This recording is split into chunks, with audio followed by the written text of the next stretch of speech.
మహబూబ్ నగర్ జిల్లాలో ఎడతెరిపి లేకుండా వర్షాలు కురుస్తున్నాయి. దీంతో వాగులు వంకలు పొంగిపొర్లుతున్నాయి.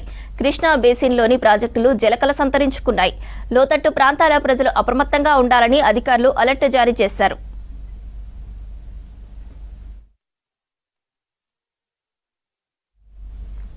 మహబూబ్ నగర్ జిల్లాలో వర్షాలపై మరిన్ని వివరాలు బాలకృష్ణ అందిస్తారు. అల్పపీడన ప్రభావంతో మహబూబ్నగర్ జిల్లా వ్యాప్తంగా ఏకతాటిగా వర్షాలు కురుస్తున్నాయి. నిన్నటి నుంచి మహబూబ్నగర్ జిల్లా వ్యాప్తంగా కూడా వర్షాలు పడుతున్నాయి. మనం ప్రస్తుతం మహబూబ్నగర్ జిల్లా కేంద్రంలో వాతావరణం పరిశీలిస్తే పూర్తి స్థాయిగా నల్లటి మేఘాలు కమ్ముకున్నాయి. జిల్లా అంతటా కూడా ఇదే వాతావరణం నెలకొని ఉంది. నిన్నటి నుంచి కంటిన్యూస్గా వర్షాలు పడుతున్నాయి. ఇప్పటికే చెరువులు నిండుకుండలా మారాయి. ఇప్పటికీ చెరువులు చాలా చోట్ల అలుగులు బారుతున్నాయి, మత్తడి దుంకుతున్నాయి. మిగతా వాగులేమో ఉధృతంగా ప్రవహిస్తున్నాయి. కొన్ని వాగులు అత్యంత ప్రమాదకరంగా ప్రవహిస్తున్న పరిస్థితి కనిపిస్తుంది. మహబూబ్నగర్ జిల్లాలో 3 ప్రధానమైనటువంటి వాగులు, పెద్దవాగు, దొందుబి వాగు, ఊకచెట్టు వాగు, ఈ 3 వాగుల దగ్గర కూడా వరద ప్రవాహం పోటెత్తుతోంది. దీనివల్ల కొన్ని చోట్ల రాకపోకలకు, గ్రామాలకు అంతరాయం ఏర్పడుతుంది. అటు దొందుబి వాగు కానీ, ఊకచెట్టు వాగు కానీ, పెద్దవాగు, ఈ 3 వాగుల పరివాహక ప్రాంతాల్లో కూడా భారీ వరద ప్రవాహం కొనసాగుతున్న వల్ల కొన్ని చెక్ డ్యామ్లు మాత్రం ఫ్లోస్ కంటిన్యూ అవుతున్నాయి. దాని నుంచి చెక్ డ్యామ్ల వద్ద సందడి వాతావరణం నెలకొని ఉంది.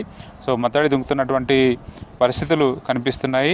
ప్రధానంగా ఏదైతే దొందుబి వాగు పరివాహక ప్రాంతంలో తాడూరు మండలం సిరిసవాడ సమీపంలో కూడా ఉధృతంగా ప్రవహిస్తుండడం వల్ల సిరిసవాడ, మాదారం గ్రామాల మధ్య రాకపోకలు నిలిచిపోయాయి. అట్లాగే పెద్దవాగు, ఊకచెట్టు వాగు పరివాహక ప్రాంతంలో ఉన్నటువంటి చిన్న చింతకుంట మండలం, సీతారాంపేట, అట్లాగే దమగ్నాపూర్, పర్కాపూర్ దగ్గర ఈ వంతెనపైకి నీళ్లు ప్రవహించడం వల్ల అక్కడ కూడా రాకపోకలకు అంతరాయం ఏర్పడుతుంది.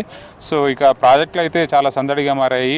అటు సైఫన్ సిస్టమ్ కలిగినటువంటి సర్లాసాగర్ ప్రాజెక్టు దగ్గర కూడా 2 ప్రైమింగ్ సైఫన్లు ఆపరేట్ అవుతున్నాయి. వీటితో పాటు 5 వుడ్ సైఫన్స్ ఆపరేట్ అవుతున్నాయి. దీనివల్ల ఆటోమేటిక్ సైఫన్ సిస్టమ్ ద్వారా నీరు డిశ్చార్జ్ అవుతుంది. దీనివల్ల కంటిన్యూస్గా ఆత్మకూరు, వనపర్తి మధ్యన రాకపోకలు నిలిచిపోతున్నాయి. ఇప్పటికీ అక్కడ కాజ్వే నిర్మాణంలో ఉంది. ఇంకా నిర్మాణం పూర్తి కాని కారణంగా లో లెవెల్ వంతెన పైనుంచి నీరు ఉధృతంగా ప్రవహిస్తుంది. దానివల్ల రాకపోకలకు అంతరాయం ఏర్పడుతుంది. రమన్పాడు దగ్గర కూడా 6 గేట్లు ఎత్తారు. ఆ రిజర్వాయర్ నుంచి అక్కడ 36,000 క్యూసెక్ల ఇన్ఫ్లో వస్తుంది. అదే మేరగానే 36,000 క్యూసెక్ల అవుట్ఫ్లో ద్వారా 6 గేట్లు ఎత్తి నీటిని డిశ్చార్జ్ చేస్తూ ఉన్నారు. కోయల్సాగర్ ప్రాజెక్ట్ దగ్గర కూడా నీటి ఉధృతి కొనసాగుతోంది. 6 గేట్లు ఎత్తి నీటిని డిశ్చార్జ్ చేస్తున్నారు. 10,000 క్యూసెక్ల అవుట్ఫ్లో ద్వారా నీటిని విడుదల చేస్తున్న పరిస్థితి కనిపిస్తుంది. ఇక్కడ కోయిల్సాగర్ ప్రాజెక్టు పూర్తి స్థాయి నీటి మట్టం 32 అడుగులు అయితే FRLకు చేరుకొని దాదాపు నెల రోజులు గడిచిపోయింది. అప్పటి నుంచి కూడా అవుట్ఫ్లోస్ కొనసాగుతున్నాయి. సో మహబూబ్నగర్ జిల్లాలో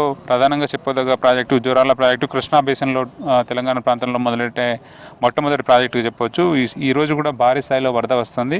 ప్రతిరోజు కూడా క్రమం తప్పకుండా 2 లక్షలకు పైగా ఇన్ఫ్లోస్ వస్తుంటే ఇవాళ అది కాస్త పెరిగింది. దాదాపు 3,30,000 క్యూసెక్కుల ఇన్ఫ్లో వస్తుంది. అదే మేర కూడా డిశ్చార్జ్ చేస్తూ ఉన్నారు. 39 స్పిల్వే గేట్ల ద్వారా నీటిని విడుదల చేస్తున్నటువంటి పరిస్థితి ఉంది.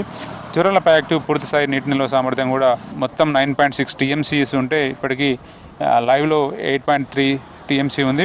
జూరాల హైడ్రో పవర్ జనరేషన్ కూడా కంటిన్యూగా కొనసాగుతుంది. Jurala lower Jurala, upper Jurala 2 hydro power generation యూనిట్లో కూడా నిరంతరంగా కూడా పవర్ జనరేషన్ కొనసాగుతుంది. అటు శ్రీశైలం బ్యాక్ వాటర్ ఉన్నటువంటి ఏరియా ఏదైతే మహబూబ్నగర్ జిల్లాలో 300 కిలోమీటర్ల మేర కృష్ణానది ప్రవహిస్తుంటుందో ఆ పరివాహక ప్రాంతం అంతా కూడా కృష్ణానది ప్రవాహంతో ఒక శోభాయమైనటువంటి వాతావరణం నెలకొనుంది. కృష్ణానది అందాలు మరోపక్క నల్లమల్ల కనువిందు చేస్తున్నటువంటి పరిస్థితి ఉంది. దీంతో వరద ప్రవాహం ఎక్కువగా ఉండడం వల్ల ఈ నదీ సమీప గ్రామాలు, నదీ తీర ప్రాంత ప్రజల్ని అధికారులు అప్రమత్తం చేస్తున్నారు.